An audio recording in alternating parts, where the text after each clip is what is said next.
Praise the lord. આજે આપણે માથી 20 અને તેની 27મી કલમમાંથી પ્રભુના વચનો જોવાના છે। વચન આ પ્રમાણે છે, અને જે કોઈ તમારામાં મુખ્ય થવા ચાહે તે તમારો દાસ થાય। આમીન। આ પ્રભુનું વચન છે, માથી 20 અને તેની 27મી કલમ। આજનો આપણો જે વિષય છે એ વિષય છે સેવક નેતૃત્વ અથવા દાસત્વ આગેવાની, જેને ઇંગ્લિશમાં આપણે કહીએ છીએ સર્વન્ટ લીડરશિપ અથવા સર્વન્ટહુડ લીડરશિપ। આગેવાની, નેતૃત્વ, આ બંને શબ્દોથી આપણે પરિચિત છીએ। અને જગતની આગેવાની એ બાઇબલની જે આગેવાની છે એનાથી ટોટલી એ વિપરીત છે, એ વિરુદ્ધની છે। જગતની આગેવાનીમાં હંમેશા આગળ રહેવાની વાત આપણે જોઈએ છીએ, પણ બાઇબલની આગેવાની માથી 20 અને તેની 27મી કલમ કહે છે તમારામાં જે મુખ્ય થવા ચાહે છે તે તમારો દાસ થાય। અને પ્રભુ ઈસુ ખ્રિસ્તે તેમના શિષ્યોને બહુ સ્પષ્ટ સમજ આપી કે તેમની નેતૃત્વ, તેમની આગેવાની એ જગતમાં જે આગેવાની જોવા મળે છે, જેવી કે સ્વાર્થી, સ્વકેન્દ્રિત અને સ્વપ્રભુત્વવાળી આગેવાની, એ નેતૃત્વ એ તમારું હોવું ના જોઈએ। એનાથી એ તમારું નેતૃત્વ એ અલગ હોવું જોઈએ। જગતની આગેવાની એ સ્વાર્થી હોય છે, સ્વકેન્દ્રિત હોય છે અને સ્વપ્રભુત્વવાળી હોય છે, પણ તમારી આગેવાની એ પ્રમાણેની હોવી ના જોઈએ, એનાથી સ્પષ્ટ રીતે એ અલગ હોવી જોઈએ। અને પ્રભુ ઈસુ ખ્રિસ્ત આજે આપણ સર્વને પણ આ જ શિક્ષણ પ્રભુ ઈસુ ખ્રિસ્ત આપણને આપે છે। અને એ બાબત પ્રભુ ઈસુ ખ્રિસ્ત એ જે શિક્ષણ આપે છે એ બાબત એ પ્રભુ ઈસુ ખ્રિસ્તમાં જ આપણે એમના જીવન દ્વારા આપણે જોઈ શકીએ છીએ। એ બેસ્ટ એક્ઝામ્પલ, એ સેવક, એ દાસત્વની આગેવાની, દાસત્વનું નેતૃત્વ એ પ્રભુ ઈસુ ખ્રિસ્ત એ પોતે છે। અને પ્રભુ ઈસુ ખ્રિસ્ત કહે છે તમારામાં જે કોઈ મોટો થવા ચાહે તે તમારો સેવક થાય। માર્ક 10 અને 43માં પણ પ્રભુ ઈસુ ખ્રિસ્ત આ જ વાત કહે છે। દાસત્વની આગેવાની અથવા દાસત્વનું નેતૃત્વ, સેવક નેતૃત્વ, એનો સીધો સાદો અર્થ આ બંને જે કલમો છે, માર્ક 10 અને તેની 43મી કલમ અને માથી 20 અને તેની 27મી કલમ, દાસત્વનું નેતૃત્વ અથવા સેવકનું નેતૃત્વ, એ જે અર્થ છે, એ જે શબ્દ છે, એનો અર્થ બે બાબતો એમાં સમાયેલી છે। કઈ આગેવાનીને આપણે સર્વન્ટહુડ લીડરશિપ કહી શકીએ?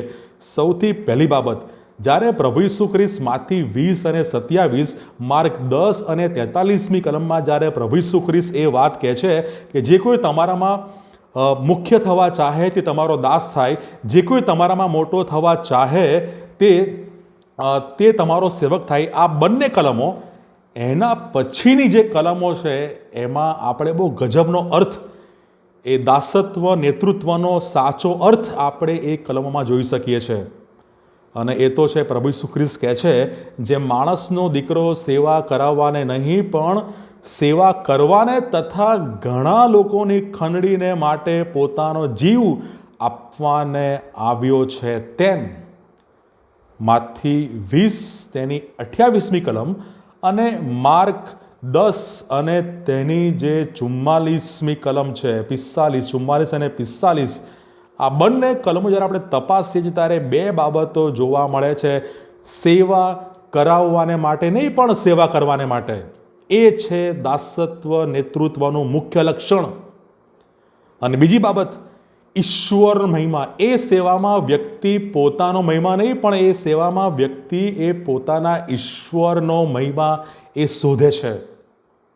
પહેલી બાબત છે સેવા કરાવવાને માટે નહીં પણ સેવા કરવાને માટે, અને બીજી બાબત આપણે જોઈ શકીએ છીએ કે એ સેવામાં ઈશ્વરનો મહિમા એ મુખ્ય એ હોવો જોઈએ। અને ત્રીજી બાબત, જગતની આગેવાની એ હંમેશા આપણે જોઈએ છે એ લેવા વિશે હોય છે, કશું પ્રાપ્ત કરવા વિશે, કશું હાસિલ કરવા વિશે હોય છે, પણ સર્વન્ટહુડ લીડરશિપ, દાસત્વનું નેતૃત્વ, સેવક નેતૃત્વ એ આપવા વિશે છે।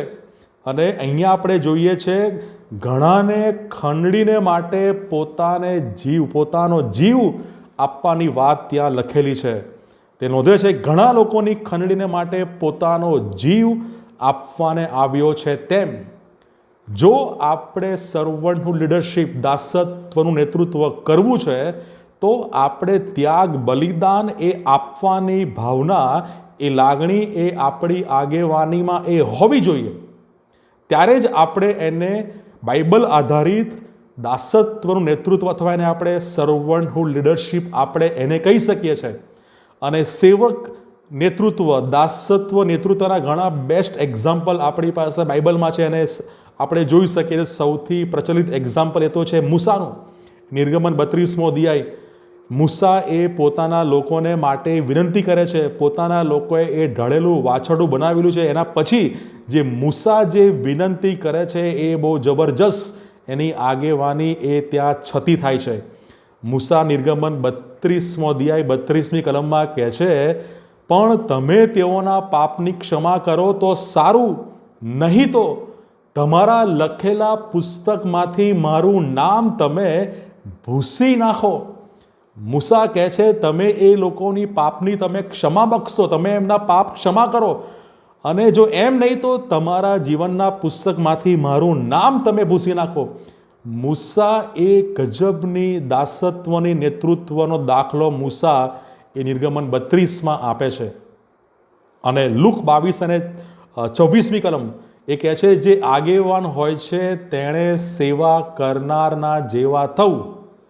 જે આગેવાનીમાં છે એણે સેવા કરનારના જેવા થવું. જે દાખલો પ્રભુ ઈસુ ખ્રિસ્તે માથી 20:27 અને માર્ક 10 અને 43માં આપ્યો છે તે પ્રમાણે. અને ઈસુ ખ્રિસ્ત હંમેશા તેમના મોકલનારનો મહિમા શોધે છે. એ પોતાનો મહિમા કરતા નથી, ઈશ્વર પિતાનો મહિમા કરે છે. અને યોહાન 7 અને 18માં આપણે એ જોઈ શકીએ છીએ. જે પોતાના મોકલનારનો મહિમા શોધે છે તે જ ખરો છે અને તેનામાં કંઈ અન્યાય નથી. એ બાબત આપણે યોહાન 7 અને 18માં જોઈએ છે. અને પ્રેરિત પાઉલ પણ આ જ શિક્ષણ આપણને એના લેખનમાં એ આપણને આપે છે. 1 કોરિન્થી 9મો અધ્યાય 19મી કલમમાં કહે છે, ઘણા માણસોને મંડળીમાં લાવવા માટે હું મારી જાતે સર્વનો દાસ થયો.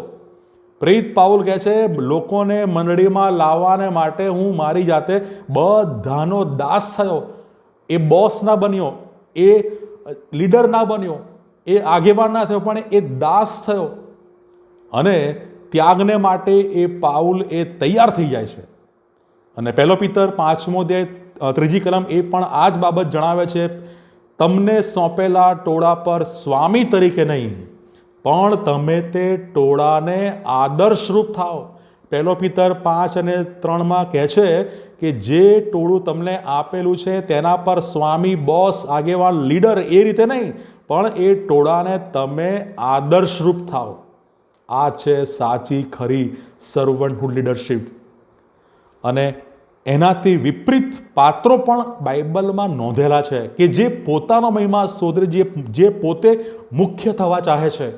અને એ તો છે 3 યોહાન તેની 9મી કલમ. ત્યાં પાત્ર લખેલું છે દિયોત્રેફસનું.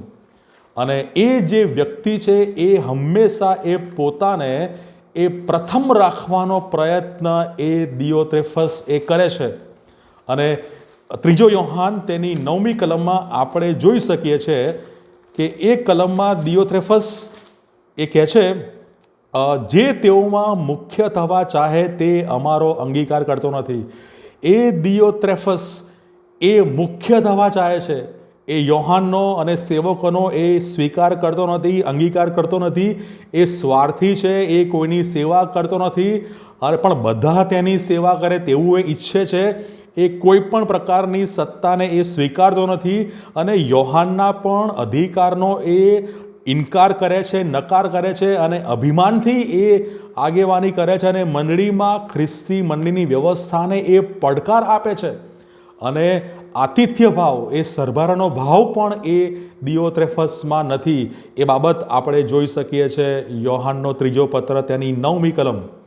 અને 4 બાબતો એ આપણે જોઈ શકીએ છીએ. એ સેવકોની વિરુદ્ધ ભૂંડું બોલીને એ બકબક કરે છે.